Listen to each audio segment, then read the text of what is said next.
Welcome to the Stepmom Side with Alicia Crasco, the podcast for stepmoms ready to create the life they want and one they actually have a say in. Here we talk all things stepmom life and just a little bit more. Leave the superficial conversations at the door and get ready for perspective shifts and actionable advice to help you on your way to creating the life you want, one step at a time.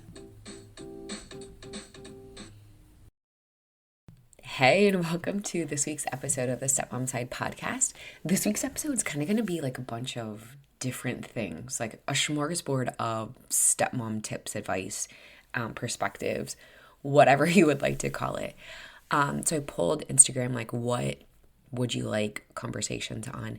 And I'm just going to go with something that I get asked quite a bit in my DMs about having an age gap relationship, because a lot of stepmoms that reach out have an age gap relationship.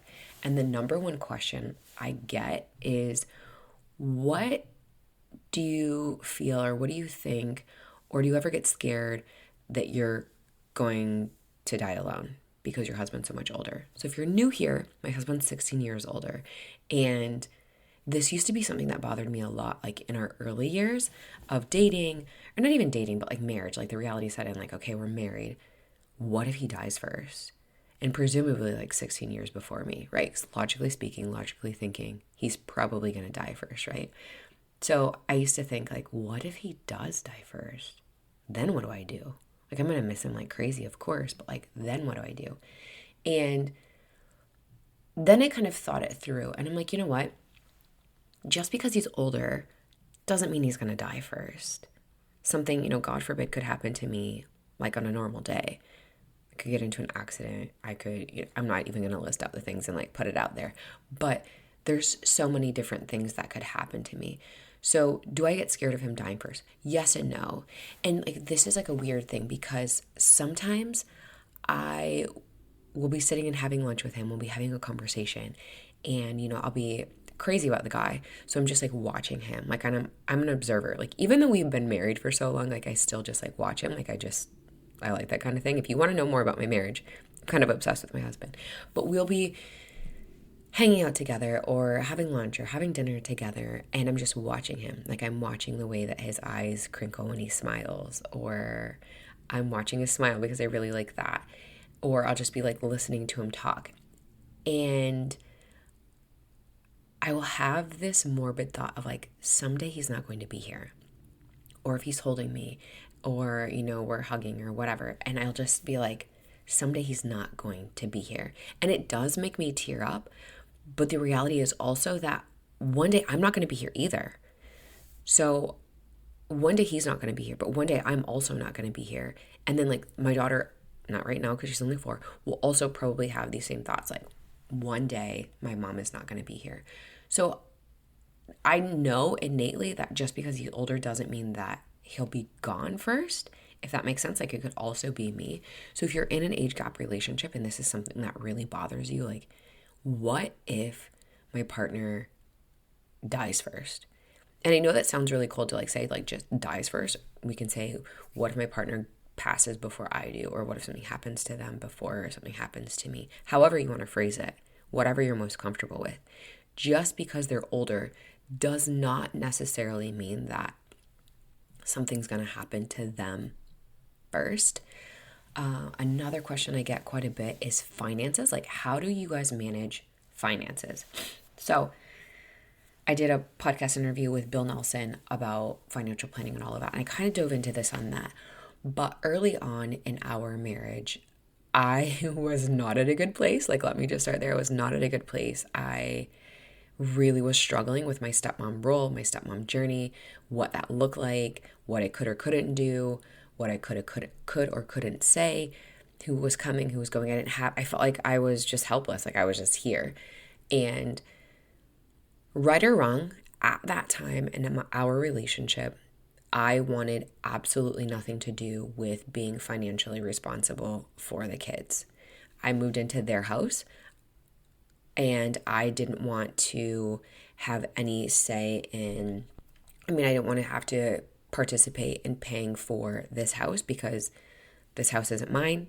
I'm not the one that's on the deed. It's something that my husband had bought before because he had kids and he'd been married before. And so he needed a house like this. And I just, right, like again, right or wrong, I didn't want to be financially responsible for anything. And so we kept our finances separate. Luckily, my husband is like the ice to my like fire, the calm like to my storm. And now, for those of you that are like, oh my gosh, Alicia, you were a crazy person. Yes, 100%. I totally was a crazy person. But also, now my perspective is totally different. Do I pay child support now? No, because the kids are out of the house. But even with child support, my husband was responsible for that. And another caveat to this is he makes quite a bit more money than I do. So he's able to handle this on his own. They are his kids. He's able to handle it on his own. Now, I was the crazy person because I've always been career driven, very ambitious, very like independent. I've got my own thing. I do my own thing. I don't need you to pay my bills. I can pay my own. So we kept finances separate. Again, because of my mindset and because I was very like stubborn in my own way. And my husband was like, you know what? It's just easier to give you what you want. It worked out because then I didn't feel like I was putting out all of this money that I really wasn't getting anything for, and I wasn't legally obligated to pay child support. I wasn't legally obligated to financially contribute in any shape or form.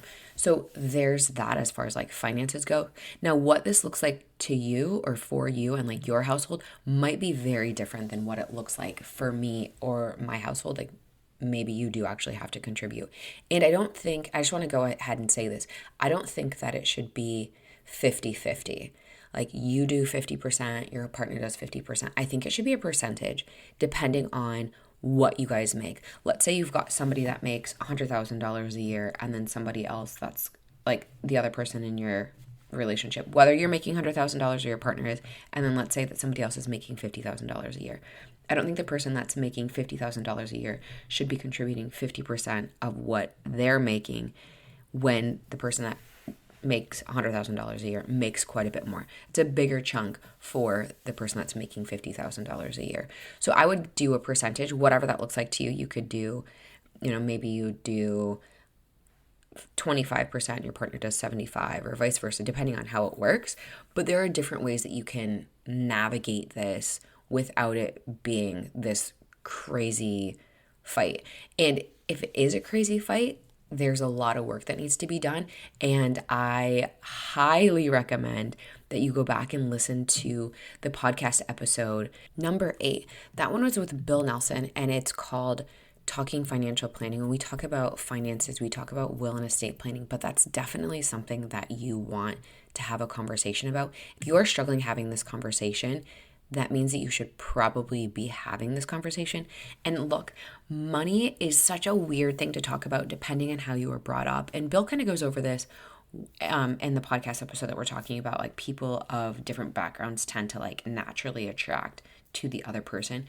Whether you grow up with no money and that's like your mindset is, saving and saving and saving and saving, or you grow up with a bunch of money and your mindset is a bit different. Maybe you spend a bit more. Maybe you buy things that the other person typically wouldn't buy or spend money on what they typically wouldn't spend money on. And you guys get together, which is sometimes not the best combination, but he talks about how to work through those conversations and different things to have conversations about, like what is the goal that you guys are looking for. He talks about like having a mission statement for your financial planning. But yeah, I will link that episode and please have a listen to that one. That one's really good about all things finances. And if you're interested in following Bill on Instagram, he is at Pacesetter Planning. But back to what this actually looked like in real time for our situation was my husband paid child support, but then he also carried health insurance. We split 50% of like the extracurricular activity, so sports equipment, all of that. And then medically, whoever the child was with, they took them to the hospital or the doctor or whatever, but those were also split too. And I know finances are such a tricky thing, especially if you're coming in as a stepmom that doesn't have kids and you're like, I don't want to be responsible. You were like me, like I don't want to be responsible for any of these kids, all of the things. Totally get that. All of those feelings are totally valid. But here's what I want you to do, something that took me way too long to even contemplate doing, was what is happening here? Like, what is this triggering in you? What is this bringing up in you as to like, why do you not want to do all of these things, or why do you not want to pay for them outside of the whole, because they're not my kids? It depends on how like all in or all out you are. And I want you to get out of that like all in or all out mindset, because I did that. I was very black and white. I was very much all in or all out, and you couldn't tell me any different. But you've got to learn to incorporate a little bit of gray in your area. And that is a lot. Like, that's a lot to learn how to incorporate gray into your area. And so if you're sitting there thinking, okay, Alicia, that's great that I need to incorporate this gray, but I can't because I'm very black and white. I'm very right is right, wrong is wrong, and I said no, and I'm not budging. How do I incorporate gray into my life? Well, I'm glad you asked, because let's have a conversation about that. This was not part of what I was going to talk about, but here we go. So how to incorporate a little bit more gray or a little bit more leniency into your life as a stepmom is look at, I want you to do this on your own. No one's going to know about this. No one's going to see this. This is your own judgment, your own critique of yourself, not me, not anyone else. But I want you to look at the things that you are super incredibly rigid on. Things that you are like, absolutely not, I will not budge. Maybe it's absolutely will I not buy the kids' school supplies. Absolutely will I not go to pick up and drop off. Absolutely will I not pick up things that are theirs. I will absolutely throw their toys away if they decide that they're not going to pick them up, or if they're not listening to me, or whatever the case may be. But let me ask you about the rigid parameters that you've got on your stance as a stepmom. Is that working? What is happening when you are willing to fight tooth and nail? Like, this is a hill that you're willing to die on. What is happening when you draw that line in the sand and say don't cross it, and that gets crossed all the time? I'm sure that pisses you off. I'm sure it causes a lot of fights in your relationship. I'm sure it introduces a bunch of turmoil that you don't want and your partner doesn't want. And I can promise you that the kids don't want it. And if you're sitting here thinking, well, the kids don't know about it, I'm going to burst your little bubble and say, yeah, they do know about it. They absolutely do know that you're fighting, or they absolutely do know that things aren't as kosher as you want them to be, or you want them to seem to be. So again, back to my question of, how is that rigidness serving you? Is it, and let me ask you this too, is it something that you're holding on to because you feel like you need to hold on to it? Because I got caught in this trap of, I said no on this, and damn it, I'm going to keep saying no on this forever because I said no originally. I'm going to give you some permission. It's okay for you to change your stance on something. It's okay for you to change your mind. It's okay for you to go back and say, you know what, I know that I said no on this. After I've thought about it for a really long time, I actually want to change my mind. And you don't even have to go through a big production like that. You can just change your mind. I mean, who knew, right? You can just change your mind and say, it's okay that I don't, have these same views or whatever. And you can just change your action going forward with that. So let's say that your hard stance is, no, I'm not going to pick up and drop offs. Absolutely not. Because there's too much tension. There's too much anxiety for me, whatever it is. And then let's say one day you do want to go because you're going to pick the kids up because you're going to go out to dinner. And rather than like your partner going and getting the kids, coming back to pick you up and going out to dinner, that may be a personal experience, just saying, you decide, okay, I'm going to go to pick up and drop off. And you don't need to make a big production about it. Like, hey, you know what? I'm just going to go with you. And they might be like, are you okay? Are you feeling okay? Yep, good. We're all good. Which kind of leads me into the next thing I want to talk about. Do you ever find that you feel like you've messed up by taking on way too much at the beginning of your relationship, and now it's hard for you just to go back to not doing as much? Do you feel like you have to keep up this appearance of all of the things that you're doing, or because I took it on and now everyone expects it, I have to do it? Or maybe you decided, okay, I am the stepmom. I'm not coming in with any kids of my own, but I'm going to take on the role of being the mom because that's what I really want. And if you're listening to this and you don't have your own kids and you want your own kids, I'm sending you all of the love because that is such a special hell of a place to be in as a stepmom when you're caring for someone else's kids. And if those situation or the relationship isn't great, like it is that much harder because you're like, I'm spending all this time raising someone else's kids, but what I really want is a kid or kids of my own. So it's salt and a gaping wound. Oh my gosh.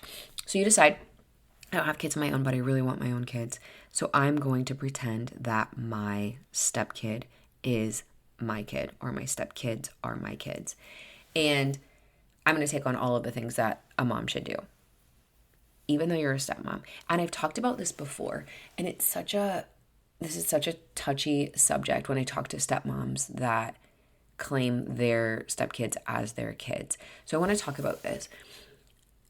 Typically, when I'm speaking to a stepmom that says my stepson, my stepdaughter, my stepkids are my own kids, it's because they feel like if I say that it's my stepkid, it means that our relationship is less than, or I'm the one that is doing the full-time parenting, because there's a very good chance that you are a full-time stepmom and you've got your stepkids full-time and you're doing all of the things, and maybe their mom has every other weekend or a couple days a month or holiday breaks or whatever, but you are the primary caregiver, let's say even more so than your partner. If that's your situation, I get it. Like, I've been there too. Even being in that situation, this is going to hurt to say. This is going to hurt to hear. So go ahead and have a seat, or maybe pause this podcast and come back to it. Even if you are the full-time stepmom, you are still the stepmom. You're not their mom. And that hurts to hear because you're like, I'm doing all of the things. I get it. 100%. I totally get it. But here's where that reality rings true. When your stepkid has a doctor's appointment, when your stepkid has to have surgery, maybe has to have a tooth pulled or anything medically done or legally done, you are not a legal parent. So I want to caution you to not get caught up in this is my kid, this is my kid, this is my kid, because when something like that comes about, it stings so damn much because you're like, I'm doing everything. This is my kid. And I hear you, and I totally understand the rationale for wanting that because I wanted that too. But I had to manage my expectations and manage my reality of, even though I love these kids like they are mine, they aren't mine. And everyone always says, it's different when you have your own kids. And I'm like, yeah. And I had my own kid, and it is very different because she is mine. I can make whatever decision I want to make about her, and I don't have to check with another house about whether or not I'm doing the right thing. Now, obviously, I'm going to check with my husband, like, hey, do you think this is cool? But I can make a snap decision if he's not around, and no one's going to come back and question me. No one's going to come back and question me or think that, I did something maliciously or whatever. Everything is good to go. So if you're a stepmom and you're in that role of, this is my kid, I claim them as my kid. Another thing I want to ask you is, what happens when you're at a sporting event and you and your partner are there and then the kid's mom shows up? And maybe you'd been talking to other moms or other families and they assume that your stepson, stepdaughter is your kid. And then now their mom is there. And your stepson or daughter is like, hey, mom, to their mom and not to you. These other people are like, well, who the hell are you? Like, I thought you were their mom. And then they're going over to this other person. So I just caution you on that. If I know that I'm never going to see someone again, like literally, like 100% full stop, like never going to see this person again, like a stranger on the street. If I'm out with my stepkids and they're like, oh, are these your kids? I just say yes. Now, if I am going to see you again, I'm going to say, this is my stepson, this is my stepdaughter, this one is mine. I just want to caution you on that because it's such a slippery slope and it gets you into some really tricky places that can open up painfulness like a little further down. So let's go back to you have started taking on way too much and now you're struggling. You're in over your head. You are resentful that you're the one that's doing all of the things, whether it's pick up and drop off, whether it's cleaning, whether it's cooking, whether it's laundry, bedtime routine, all of the things. If you are finding yourself in this role of it being too much, the very first thing I want you to do is take a deep breath and know that you didn't just get here yesterday. Like, this has been a culmination of things. Like, it's been a buildup over so long. So now to undo it, it's not just going to be a snap of the fingers and everything is undone. Same thing. It's going to be a little bit of time to undo all of this. It took a bunch of time to do it. It's going to take some time to undo it. But have a conversation with your partner. Have some humility and say, hey, you know what? I'm feeling overwhelmed. I'm feeling stressed out. I'm feeling whatever it is that you feel. And here's why. I've realized that I've taken on too much and I need help. And those words, I need help, those 3 words are probably the hardest words to say ever, but especially as a stepmom, because your pride gets in the way, right? Like, you don't want to admit that you are struggling. God forbid somebody know that you follow my account online to get help with your stepmom role, or God forbid that you sign up for coaching or you're in the stepmom side community getting support, because if you're like me, you didn't want anyone to know that you were struggling. You didn't want anyone to know that you were having a really hard time. You didn't want anyone to know that you were days or minutes away from calling it quits, because this is a hard gig. So have that conversation.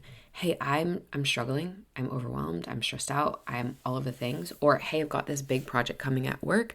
I can't take on X, Y, and Z this week. I know that I've taken on bedtime or cooking or cleaning or whatever. Go ahead and ask for help. Make that transition, or start to make that transition of taking things off your plate. And I say this with the utmost love, because I've just had this conversation recently with my husband. Not even so much that like I was feeling overwhelmed or stressed out about it, but I was like, you know what? Our house, prior to having our daughter, like, and when my stepkids weren't here, like, you could eat off the floors. I know that I've joked about this before, but like literally, like, you could eat off the floors. And the vacuuming was always perfect if I vacuumed, because I like to vacuum like that. I like how it looks. But things have we've kind of gotten out of a routine of having things done on a certain day. Like, when my stepkids were in the house, we had house expectations and things were done on certain days. Like, their bedrooms were cleaned, or like my stepson was in charge of like vacuuming the basement. And so things have just they've just kind of gone sideways. Like, the older kids are out of the house. My daughter's too young to be the one in charge of like vacuuming a bedroom or cleaning a bathroom or cleaning her bedroom. Granted, she does help pick up. I do have her in charge of like cleaning up her toys and stuff. She does have chores, even though she's 4. She's got tasks. That's what I call them, tasks, because it sounds better than chores. There's a stepmom that I talked to, and they do quests, which I think is really exciting. She's got a stepson, and they do quests. Whatever you can do to make it fun. So I had said to my husband, we just need to schedule for a house. Like, I am pretty organized. I'm pretty, like, I do really well in a really structured environment. We just need to do this. And he was like, all right, we're going to play to our strengths and weaknesses right now. You are really good at organizing and planning. You do it. So within 5 minutes, I had planned out, like, okay, and I'll tell you what they are. On Mondays, we're laundry and grocery shopping. On Tuesdays, the kitchen is getting cleaned. And if you spend a lot of time in your kitchen like we do, you know, the kitchen gets dirty. I almost said trashed, pretty easy. Wednesdays, the basement gets cleaned. Thursdays, the bathrooms get cleaned. And Fridays, the bedrooms are done. And then Saturdays and Sundays, whoever, you can do whatever you want. Now, having said that, throughout the week, things still need to be kept tidy. But those specific days are days that are designated for those rooms. So organizing your life out helps a little bit, but also just communicating, hey, this isn't working for me. Like, let's collaborate on something and put something in place together. So I came up with a schedule. But most of it falls on me, to be 100% honest with you, just because of how our life works out and like work schedules for my husband. Now, having said that, on the schedule, he has things to do too. He's like, you plan it, you're better at this, you plan it, I will follow suit. Perfect. That works for us. And I know like you might be listening, like the last thing I want to do is plan one more thing. Listen, me too. But I know that I'm better at it and I know that it will get done if I schedule it. If I schedule it out and then like have the schedule made, everyone will follow it. So if you feel like you've taken on too much, this is like a long way to get back to. If you feel like you've taken on too much, communicate that and maybe just say, hey, I need help. I'm going to come up with a plan, even if it's just for you. And on these days, I want you to take over certain things. Because I've said that to my husband too. These days, I do all of this. So on these days, I would like you to take over those things. So if you feel like you've taken too much, that is the most relatable thing I've heard because same. But finding the balance is every once in a while, like once a month, I would say, not every day or every week, once a month, go back and say, okay, these are the things that I'm doing. Am I okay with what I've got on my plate? And if you're not, go back to the drawing board, go back and have that conversation with your partner and say, hey, you know what? I found out I'm taking on too much again, right? Because maybe that's your strong suit. Like I'm better at it. I'm just going to do it. Just because you're better at something doesn't mean that you should be doing it. Everyone else can do it, but you've got to learn to manage your expectations. Like I had to learn to manage mine. You've got to learn to manage your expectations. If you hand something off to someone else, whether it's your stepkids or your partner, you can't go back and redo what they did because let's reverse that. What if they handed something off to you and you do it and then they come back and redo it? You're like, why the hell did I even do this in the first place? You're just going to redo it. Same thing, girlfriend. Same thing.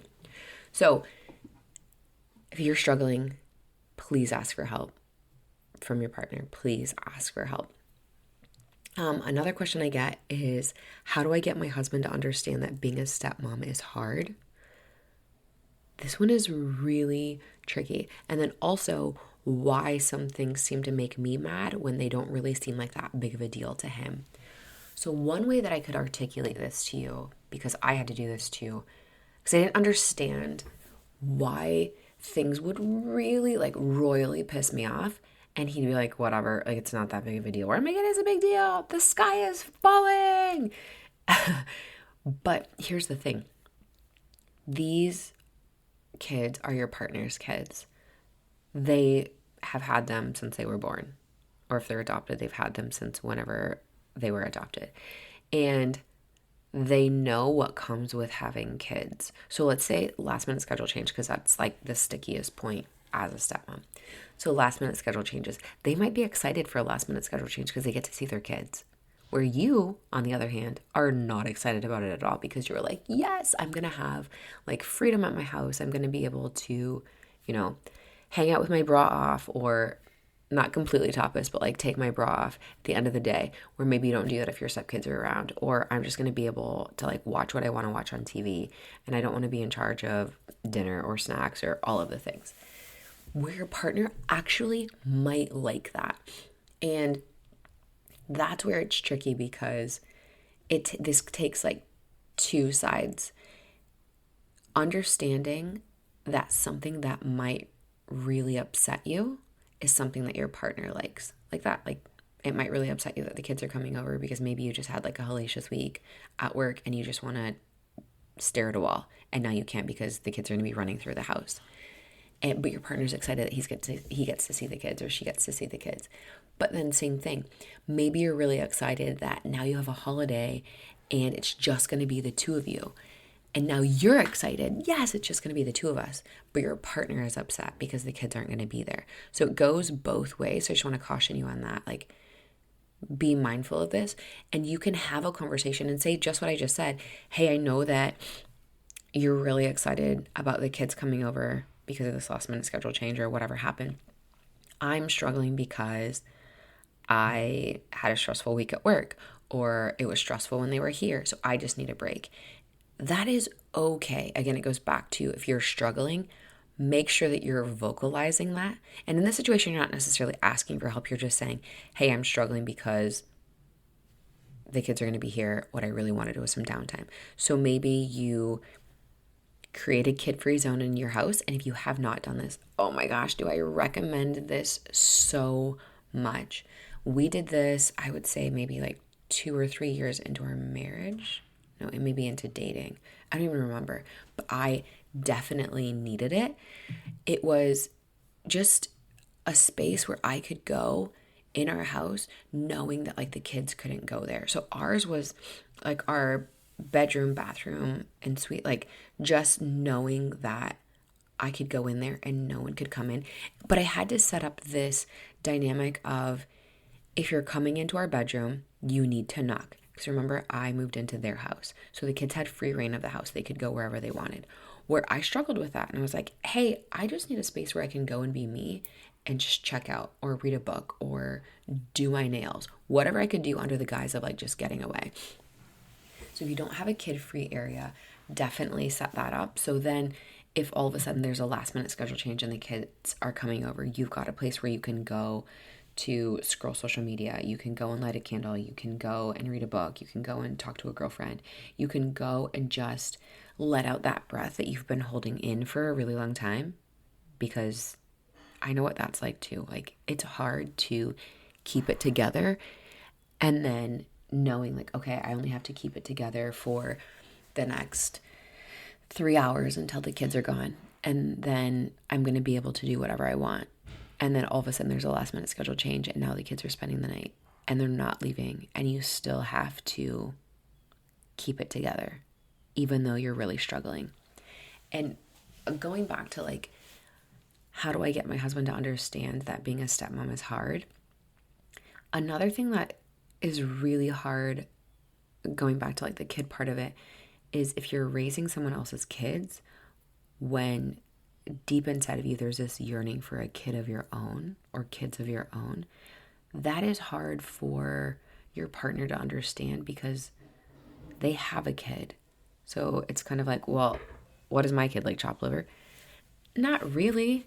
I mean, no, but they're not mine, or they're not, they're not mine. I don't really have a say. And I know that sounds crazy, like, oh, I don't have any control over them. Because it's not about having a kid so you can control them. It's having, you've got your own reasons for having a kid. I don't need to go into it.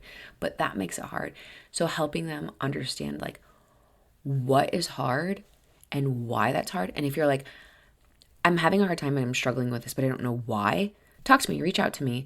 We can set up either a coaching call or send me a message on Instagram. I almost said send me a message on DM. Send me a message on Instagram. Or if you're in the Stepmom Side community, like, put it on there, like, hey, and you can get feedback from me and other stepmoms that are in there. Like, I'm struggling with this. Like, what is happening? But yeah, you're not alone. Like, being a stepmom is so isolating. It's, the best advice I would get from friends would be, oh, I could never date somebody with kids. I would just not do it. Well, that's not really beneficial. It's not really helpful, because that's the situation that I'm currently in. Now, granted, I'm married to him, but like, when we were dating and I was struggling, no one understood what I was talking about. I didn't have stepmom friends in real life. I had like online stepmom friends, but not stepmom friends in real life. So it's not like we could meet up and just have a conversation. It was just, well, I hope that this other person that I'm talking to online like really is a stepmom, because if not, I'm just putting everything out there and hoping that that's that. But yeah, if you're struggling, and I always say this is the number one advice that I give, like if I'm on podcast speaking or, I'm talking to a brand new stepmom. Get support early and get it often. If you're sitting here and you're like, you know what, Alicia, I don't need support. Like, things are going so good. I love that for you. Like, I freaking love that for you. Let me ask you this. What are you going to do when things go sideways? What are you going to do when it gets hard? What are you going to do when you and your partner have this massive blowout fight about the ex or the kids? What are you going to do? Like, do you guys have good strategies like to work through that? And if you do, and if you can answer all of those questions and you've got a plan, that is amazing. You are way ahead of where I was when I was a brand new stepmom. I didn't have that. And so I was navigating this with no help and just like throwing things at the wall and hoping that it worked. It didn't. It didn't. Because if you have been here and like, I spent a lot of time my first year like Googling how to get divorced because I really, really, really struggled. Like I really struggled. And I didn't know what I was doing. It felt like nothing was working. So if you're lost in the sea of stepmom life and no one's throwing you a life preserver, here's me throwing you a life preserver. Get support early and get it often. There's plenty of stepmom coaches now. Like I would love to coach you and like work through whatever it is that's going on. Or I've got the stepmom side community and you can be in there. You can come in on office hours, ask me anything. There's a quick win that I just uploaded about how to manage your stepmom stressors or step family stressors. That one alone will help you objectively look at your stressors and your reaction to what's going on and how to change that. Again, it goes back to how I talked at the beginning. Like, how do you objectively look at like what you're doing as far as like turmoil goes in your relationship? Another question I get often is, what do I do if I don't like the ex? That's cool. You're not required to like her. She is not required to like you. As a matter of fact, that's normal.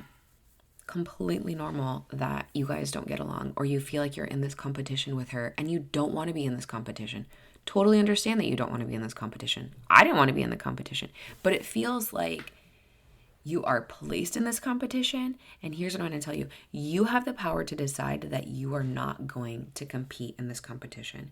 You are going to be you and just you.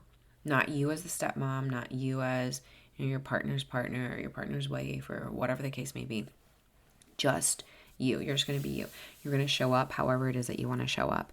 Something I saw years ago online, I don't even remember where I got it from, but it was about rather than being the thermometer of the room, you get to be the thermostat. Like just so set your temperature that you're going to be if you're the thermostat. If you like a comfortable 68 degrees, 72 degrees, whatever it is, that's what you're going to be. But you're not going to walk into a room and be the thermometer and say, oh, you know what, it's icy in here. Everyone's having a bad day. I'm going to drop my temperature to whatever. No, you're going to be the thermostat.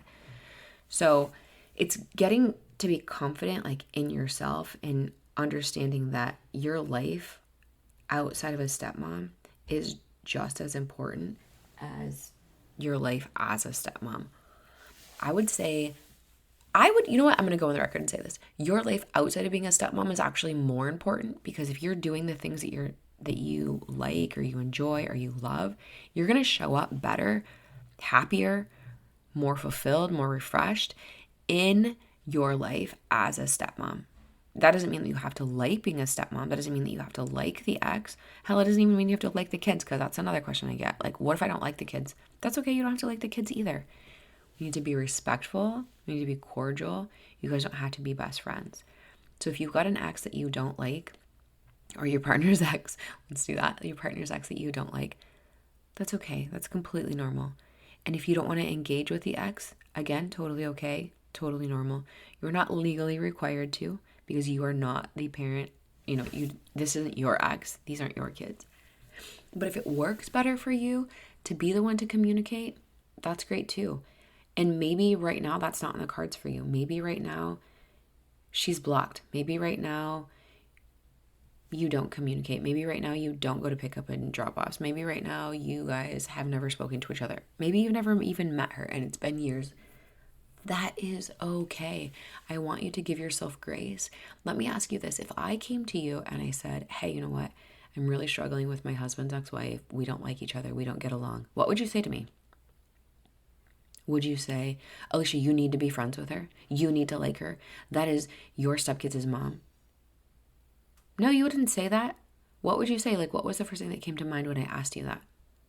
That's something I want you to write down because I want you to say that to yourself when you say, oh, I'm struggling with her or I'm struggling with the kids. That's totally normal. Those are totally valid things. That is okay to struggle. It's part of the experience of being a stepmom. But not necessarily like the good part of being a stepmom. But that's normal. Everyone struggles in life. And it just ebbs and flows. Know that. I guess more than anything about, like, to kind of sum this podcast up or this episode up in a nice little package, I want you to remember that everything ebbs and flows. Maybe right now you guys are in a hard season.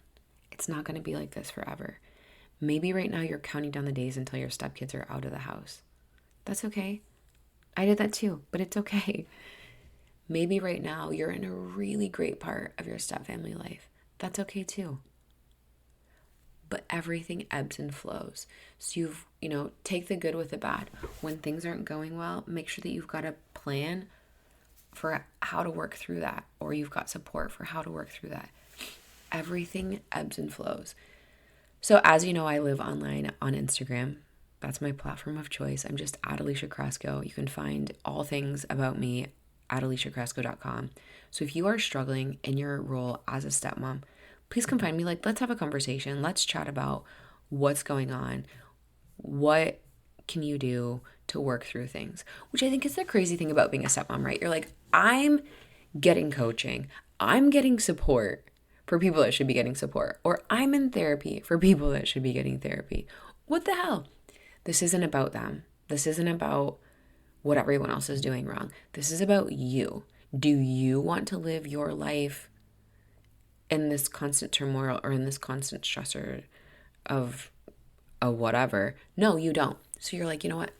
I'm going to get help for me. And I was right there with you. I was resentful about, I'm the one that has to get help, but I didn't even create this situation. Why am I the one that's getting help? Then it was brought to my attention, you're getting help because it's for you. And I was like, oh, yeah, you know what? That's a valid point. So yeah, if you find this relatable, if you find this helpful, please share it on social media. And please leave a rating and a review on Apple. I would greatly appreciate that. If you're on Spotify and you're listening to this, same thing, you can do it there too. But I will see you next week. Wait, actually, that's not true. I'm going to talk to you next week. Thanks for taking time to listen to this week's episode. If anything was helpful or resonated with you, please share it on social media and tag me. I'm just at Alicia Krasko. And if you could leave a 5-star rating and a review while you're at it, that would also be really helpful. And if you find yourself struggling with your stepmom journey and you want a little bit more support without the hefty price tag of coaching, you might want to check out the Stepmom Side community, which is my own private community for stepmoms, where you get to connect with other stepmoms around the world and myself, where I hold weekly office hours and monthly group coaching. It's kind of like you have your own personal coach in your own back pocket. Again, without that hefty price tag. See you next week.